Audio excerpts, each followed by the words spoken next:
జీవితంలో సుఖం అంటే రెండే మాటలు గుర్తుపెట్టుకోండి. తిన్నన్నం 2 గంటల్లో అరిగిపోవాలి, పడుకోగానే 2 నిమిషాల్లో గుర్రు పెట్టియాలి. అంతకంటే భాగ్యశాలి లేడు ఇక్కడ. ఈ అధికారం అందరికీ ఉందా? ఈ అర్హత మనకి దొల్లి తెల్లవాళ్ళు దొల్లిని నిద్ర పట్టలేదు. ఎందుకంటే అక్రమంగా సంపాదించాం, అక్రమ సంబంధాలు పెట్టుకున్నాం. నిద్ర ఎలా పడుతుంది ఇక్కడ?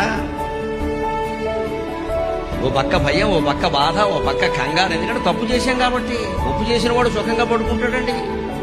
అడ్డమైన గడ్డి తింటున్నాం కాబట్టి తిన్నది అరగదు.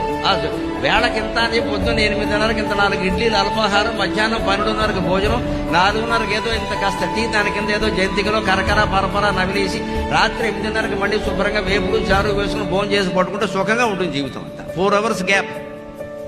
తిన్నదానికి 4 గంటలు తేడా ఉండాలని గుర్తుపెట్టుకోండి. 4 గంటలు విరామం, మధ్యలో ఏదీ తినకూడదు, ఆపేయాలి. 8:30కి తిన్నాము అంటే మళ్ళీ 12:30, మళ్ళీ 4:30, మళ్ళీ రాత్రి 8:30. కొన్ని ఓ పావు గంట అటు ఇటు అయినా పర్వాలేదు, మొత్తం టైం టేబుల్ మారిపోకూడదు ఇక్కడ. అలా ఉంటే రాత్రి ఇబ్బంది ఉండదండి.